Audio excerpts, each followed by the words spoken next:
Human-centered design method, importance effort matrix.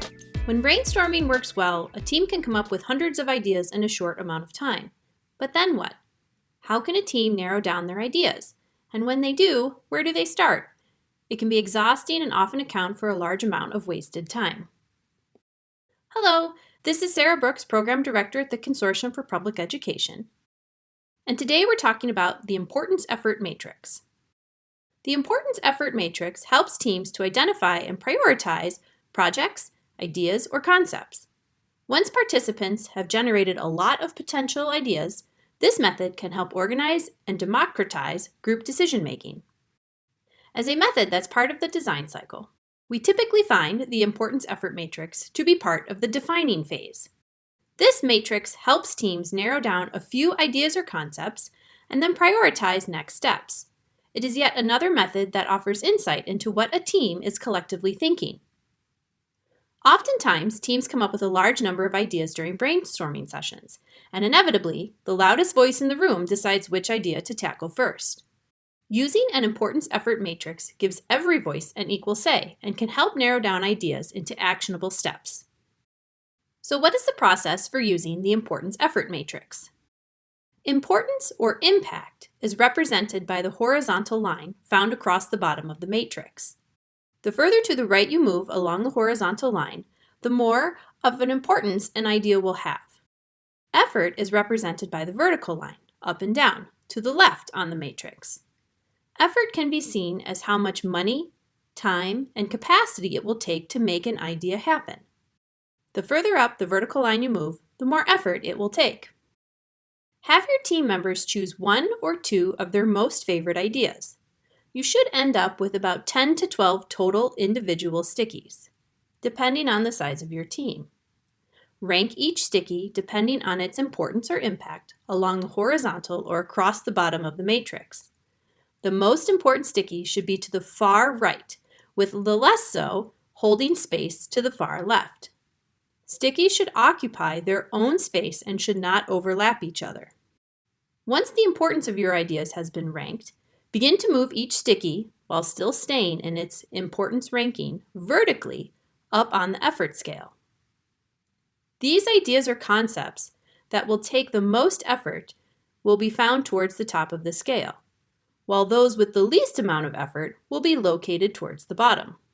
Remember, there should be no overlap either horizontally or vertically with your stickies. So check closely once they are placed on the matrix, especially those stickies far apart from each other. Take a moment to make adjustments if needed. For example, the team has to be able to say, this idea is more important or will have more impact than this idea, and be able to represent that thinking on their matrix. Once your ideas are ranked, divide your matrix up into 4 quadrants. Label them accordingly. The lower right corner is high ROI, or high return on investment. These are ideas that will have a high importance or impact and will not take much effort to accomplish. The lower left-hand corner is the low-hanging fruit. These are your quick wins. Not much in terms of importance or impact, but it's not going to take a lot of time to implement them.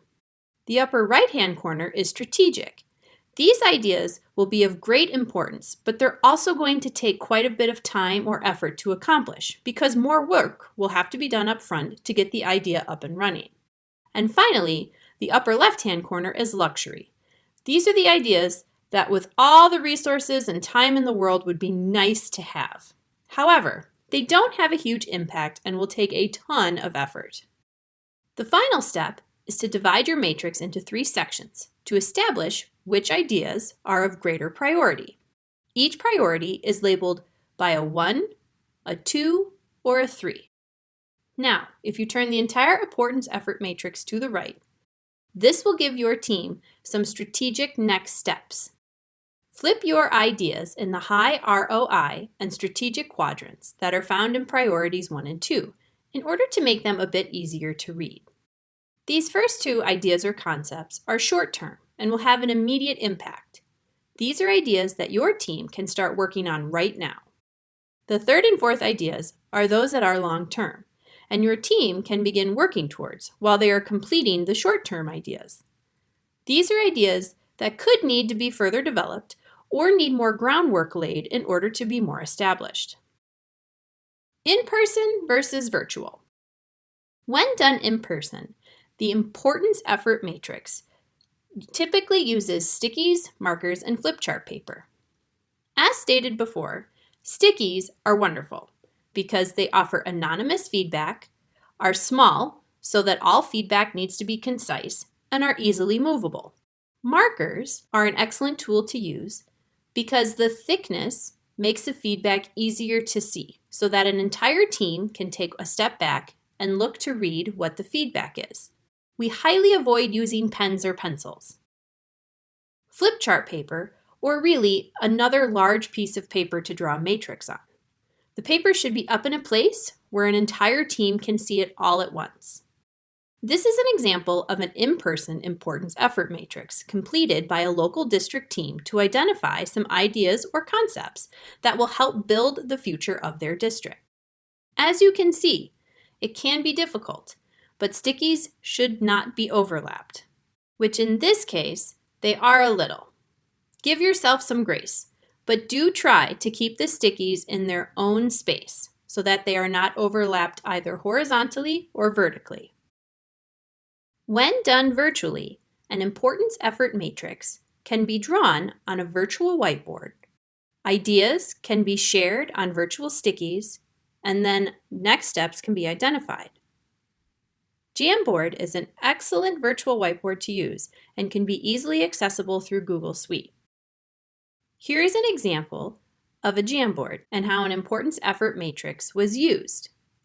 This particular example addresses how a district can make their virtual learning a more positive experience for their school community. To review, an importance effort matrix provides a structure for teams to prioritize a large number of ideas and to then identify their next steps. It is an equitable way to give each team member a voice, and depending on whether you're using it in person or in a virtual setting, the process is the same. As always, if you have any questions about this human-centered design method or any other method that we discuss, please reach out. We love to talk about them. Thank you!